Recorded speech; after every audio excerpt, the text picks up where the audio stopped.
Well, the heat of summer has arrived, and with it the peak growing season. And of course, the peak vacation period as well. You know, it's the annual dilemma.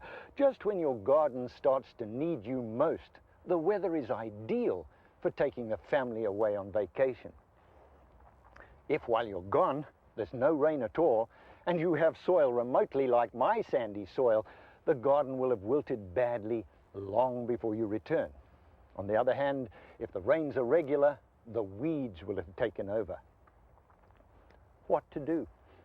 Well, short of asking a neighbor to come in and look after the place for you, there is something you can do.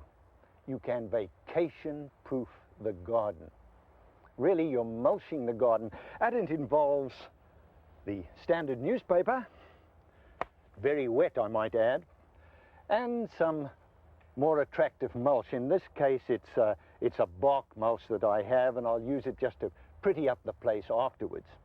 Well, this is how you go about it, and it begins by thoroughly soaking the soil. If rains haven't been regular, make sure that the top foot of soil is moistened before preparing the bed. Now sprinkle a high nitrogen fertilizer, such as this organic lawn fertilizer, over the surface of the soil. The nutrients are needed because the high carbon content of newspaper will use up some of the soil nitrogen as it decays. Now, lay wet newspapers in and around the plants, but be sure to exclude any highly colored glossy inserts because of the toxic potential of some of the inks. There is now some question about even the so-called safe newspaper inks, and research is currently underway to establish if there is any cause for concern. So, for the time being, you might want to refrain from using newspaper mulches around your food plants. For smaller areas, tear the paper into usable pieces or strips. When you've made sure the whole area is covered, spread a more attractive mulch over the paper to dress it up.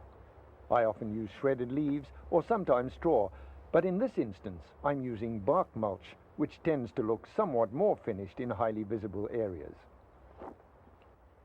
Finally, water again to settle everything into place. Well, once you've done this, you've accomplished 4 things. 1, you've cut water loss through evaporation to a minimum. 2, you've made it almost impossible for weed seeds to germinate under this thick mulch. 3, you've stabilized soil temperatures. You know, the soil is perfectly warm enough now for good growth. If it's too hot, it doesn't help the plants at all, so this will benefit them. And 4, you've made it possible for the earthworms to do their good work right on the surface of the soil. In fact, they're going to start eating some of this newspaper. So now you've done this, you can go away and take your vacation without giving your garden another thought. You know, come to think of it, it's worth doing this, even if you plan to vacation right in your own backyard. Did you know that as nights become cooler, some vegetables improve in flavor? In fact, frost makes carrots, parsnips, and Brussels sprouts much sweeter. Some people even suggest that Brussels sprouts aren't worth eating until after a good frost or 2. Let me tell you a gardening story. Back in 1916, a group of immigrants established themselves near Riverton in New Jersey, and for no group of newcomers to this country was the American dream realized so quickly and so dramatically. Today, their descendants are settled from southern Maine all the way into the Carolinas. I'm referring to Japanese beetles, a rather voracious pest in our gardens. Now, back in Japan, this beetle is no pest at all. That's because it's got so many natural enemies. Well, here in the States, it has a few enemies, but not enough to make all that difference. Birds will eat them, but I suspect with birds it's rather the same way as zucchini is with a good gardener. Eventually, we have so many of them that we grow tired of them. Now, there are several very effective sprays on the market. The trouble is, they tend to eliminate everything else that flies and buzzes in the garden, including the pollinators like bees. And so, for that reason, I tend to avoid anything that is too drastic when dealing with pests. And you know, in this particular garden here, I've kept it relatively pest-free simply by hand picking. Now, hand picking isn't as difficult as you might think. In fact, let me show you with this collection of Japanese beetles right here. When they sense danger, Japanese beetles often roll off the plant and fall to the ground. So use a container partly filled with water and a squirt of dishwashing detergent. Japanese beetles will drown in plain water, but the process is speeded up dramatically with the detergent. Now hold the container under the beetles before trying to pick them off. Those you don't get will often oblige by falling into the liquid of their own accord. In this bed, the basil is the beetles' favorite, so much so that they ignore everything else. That's good. It's become a trap crop, in other words, so when I've cleaned up the basil, I have in effect cleaned up the whole bed. Roses are another beetle favorite. Ignore them for a few days and the beetles quickly turn leaves into lacy skeletons like this. Look for the striped cucumber beetle in the center of flowers where it's easier to corner.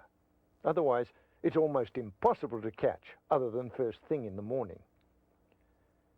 This zucchini plant is still yielding despite a bad attack of squash vine borer that eats out the center of the stems.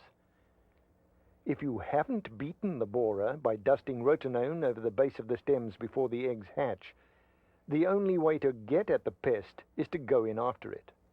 Use a piece of wire or a bent nail to spear it. If you're concerned about damaging the vine, remember it's nothing compared to what the borer will do if left unchecked.